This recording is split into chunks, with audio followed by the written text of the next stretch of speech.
تخيل معايا ناس جايين كندا من غير ما يحتاجوا آلاف الدولارات ولا حتى معاهم لغة إنجليزية قوية، ويعيشوا هنا أحسن مما كانوا متوقعين. عارفين السر فين؟ السر في مقاطعة محدش بيتكلم عنها. ولو سألت أي حد عن أسهل مكان للهجرة في كندا كلهم هيقولك أونتاريو أو بريتش كولومبيا، بس أنا هقولك على مقاطعة أسهل وأرخص وأسرع. ناس كتيرة مش عارفين إنها أصلا موجودة. أنت عارف إن في مقاطعة في كندا بتقولك إحنا محتاجين ناس تشتغل عندنا فورا وهنسهل لك الهجرة حتى لو معكش إكسبريس إنتري. كتير من الناس بيحلموا بكندا، لكن لما بيبدأوا يدوروا يكتشفوا إن أغلب الطرق صعبة وطويلة ومكلفة، وأشهرهم طبعا الإكسبريس إنتري اللي محتاج درجات لغة عالية جدا وخبرة وشهادات.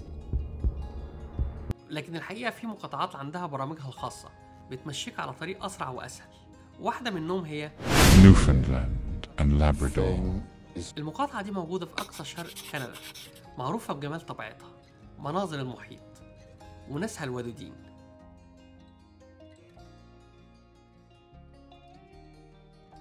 تعداد السكان صغير، والاقتصاد بيعتمد على صيد السمك والسياحة والطاقة. لكن عندهم مشكلة، مفيش عدد كافي من السكان عشان يشتغلوا الوظائف دي. علشان كده الحكومة عملت برنامج اسمه Newfoundland and Labrador Provincial Nominee Program، أو اختصار ليه NLPNP.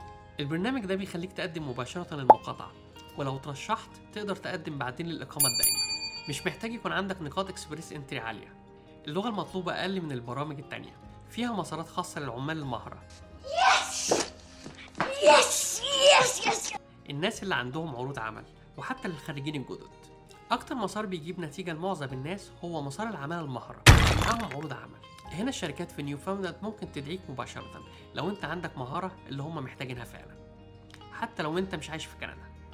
وده معناه إنك مش محتاج تبدأ بالإقامة المؤقتة ولا تصرف آلاف الدولارات قبل ما تضمن إنك فعلا جاي تشتغل. المقاطعة محتاجة بشكل كبير ناس في المجالات دي: الرعاية الصحية، ممرضين، مساعدي أطباء، دعم رعاية لكبار السن، تكنولوجيا المعلومات، مبرمجين، دعم فني، تحليل بيانات، الحرف والمهارات، كهربائية، سباكين وميكانيكيين، السياحة والخدمات، طهاة، عمال مطاعم وموظفي فنادق. الشروط: عرض عمل من شركة معتمدة في المقاطعة، وبقولها معتمدة، خبرة عملية أو تعليم في نفس المجال، مستوى اللغة CLP4 أو بما يعادله بالآيلتس، إثبات إنك تقدر تعيش أول فترة من غير دعم حكومي. العملية بتبدأ بتقديمك على موقع المقاطعة، وبعد مراجعة الطلب لو تم قبولك بتاخد ترشيح المقاطعة، وبعدين تقدم للإقامة الدائمة. متوسط المدة بيبقى من 6 شهور ل 12 شهر حسب حالتك.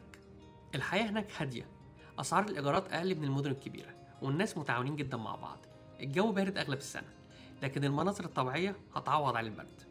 لو بتحب الحياة البسيطة بعيدة عن الزحمة، المقاطعة دي ممكن تكون بداية حلمك الكندي.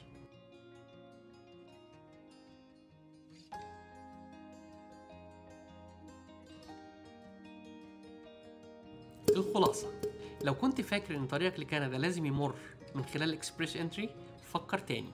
نيوفاوندلاند ولابرادور فتحت الباب لناس كتير، ممكن تكون أنت الشخص الجاي. ولو عجبكم الفيديو ما تنسوش تعملوا لايك وتشتركوا في القناة وتكتبوا لي في التعليقات تحت كل اللي انتوا عاوزين تعرفوه، واشوفكم الفيديو الجاي في كندا بعيون واقعية.